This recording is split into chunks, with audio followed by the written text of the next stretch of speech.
human beings, individual human beings.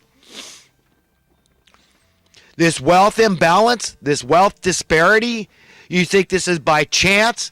This is the theft. Those are the people that have the booty. They've stolen the wealth of the labor class. They've created the wealth and income disparity. Now we got this chasm that's fixed. Now you're locked out. There's this permanent underclass of workers now that are hopeless and helpless. Okay? Very few are able to pull a rabbit out of a hat, because that's essentially what you got to do these days to get out of poverty. You wonder why it used to be very few people needed to go to college. Few people, hey, I got a burning desire. I need to learn law. My dad, in fact, he went to law school. He came this close. He decided not to take the bar exam, but he was right at the precipice. But a lot of people get education because they want security. They want money. They want success. It used to be you could do that with any trade. Trades you could learn really quickly and really easily. Trades like carpentry, trades like landscaping, trades like painting, trades like a mechanic. There's 1,000,001 trades. Even just working at a factory, you didn't need a great education. You didn't need to go to college or a university to have that know-how. You're a human being with great potential, great capacity, great proclivity, great propensity to learn anything very quickly. Okay, so just because they classify a job as unskilled doesn't mean it's unimportant. Not at all. So nothing is based on logic here. There's no reason at all. There's no shortage. Just because a job pays multi-million-dollar contracts to spew out the news on some national syndicated NBC or CBS or Fox News or CNN or something else out there, okay, and you got these multi-million contracts, it doesn't mean that these people are hard to come by to parrot and spew out the news. Okay, they're a dime a dozen. So explain the multi-million-dollar contracts. Are they so uniquely and unusually talented? How about all these professional athletes or rappers or actors and on? All these people making these multi-millions, or these brokers and investors and bankers. Look at these people, the Warren Buffetts out there. They're a dime a dozen, these people. What do you think? This makes any sense, any logic?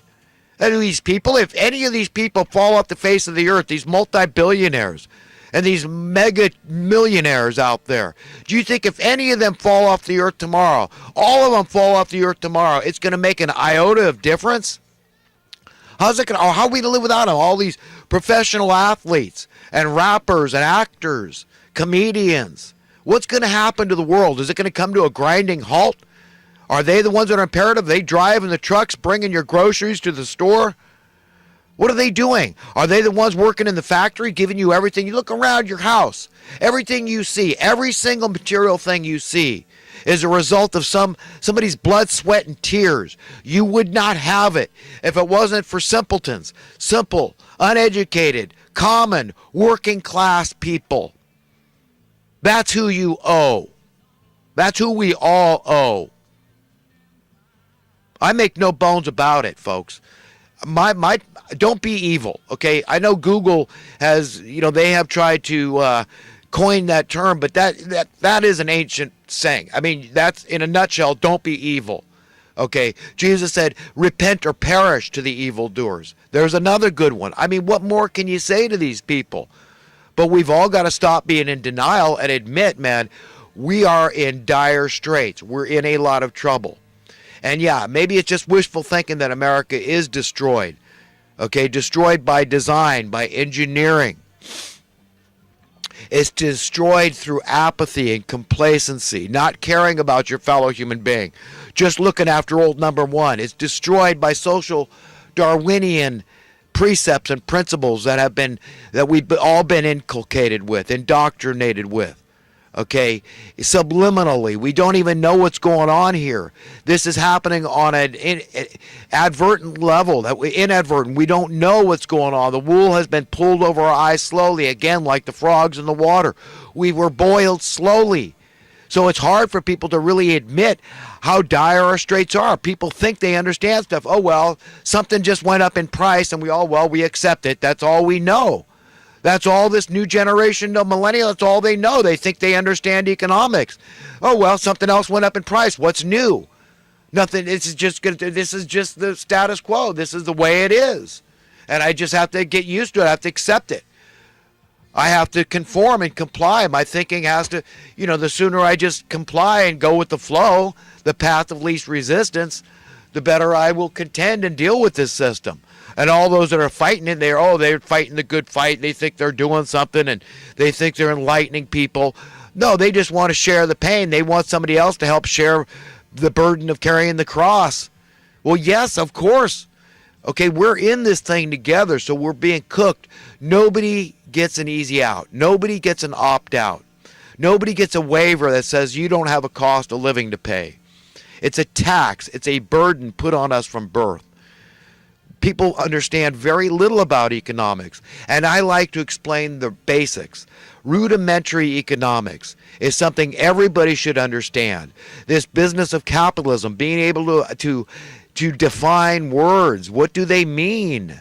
What does true capitalism mean, and how is it different from crony capitalism? It's night and day. Okay, crony capitalism is all about fraud. I mean, that would be the Labor Department being in the pocket of the money printing class. How on earth, what is money printing? What is money? How can they do that? Is it a commodity? No, it's got no intrinsic value. Gold, at least, is a commodity. People can make jewelry out of it, right? It's pretty. It's solid. It's rare. Okay, so when you look at supply and demand, and you think about these things and you realize, wait a minute, if there is an infinite supply of money, okay, and these people can just print what they want, then essentially they could buy up the whole world's assets with pseudo currency, with a pseudo commodity, with no intrinsic value. I mean, if that doesn't wake you up, I mean, understand this is horrible. If we stay on this track, how bad will it get? They want to impose a third world status in America. Okay, so they don't care how bad it gets. And they're going to get you to believe that you can blame capitalism. You understand? These are the communists and socialists, and they're fascists. And they themselves are just big old greedy, insatiable pigs when it comes to money. These people that are pushing communism and socialism. They are big, fat money lovers. They're evil. So they just want to confuse and muddy the waters, conflate issues, and they want you off balance. They want you disempowered, and knowledge is power, but you can't have confusion and knowledge at the same time. So they need to confuse issues, and that's a big part of what they do. They don't want you to. They convolute issues. They try to make economics complicated. But a child can understand basic economic principles. They can understand supply and demand. They can understand what the industrial age should have ushered in. It should have ushered in great prosperity through abundance of stuff that we need, and making our work easier. It used to take thousands of men and plows to plow fields in order to bring produce to market. Not anymore. We have one machine that another machine made mostly. Okay? Do you understand? We've got machines that make machines that can grow our food. We've got machines that can build houses, that can lay brick. Do you understand?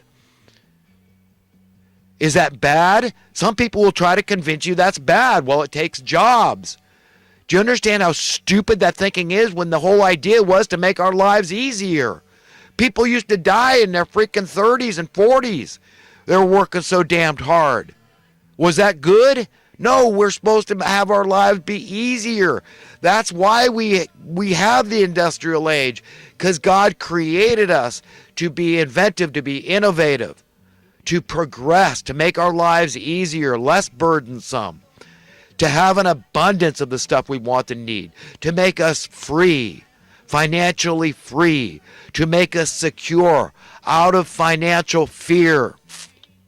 And we've been going the opposite direction. How long we've been doing this? All I can tell you is we've been doing it. I mean, I was born in 1958.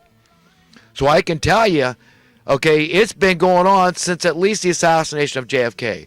It was a coup. It was a coup. It was a money printing coup. You understand what the motive was? JFK was abolishing the Federal Reserve Bank. We didn't need them for bupkis. Do you understand? Nothing.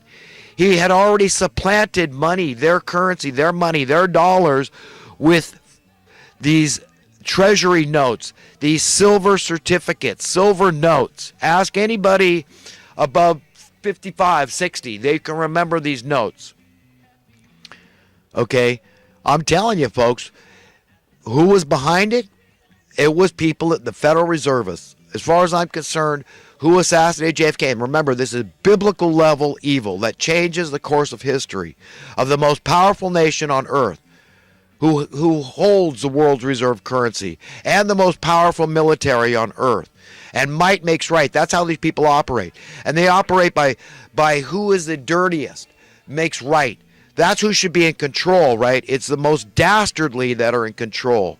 So it's worse, far worse than social Darwinism on its face. It's not survival of the strongest. It's survival of the damnedest, the meanest, the darkest, the most vile, evil, unconscionable characters. That's who rules America now. That's who's been ruling it since 1963.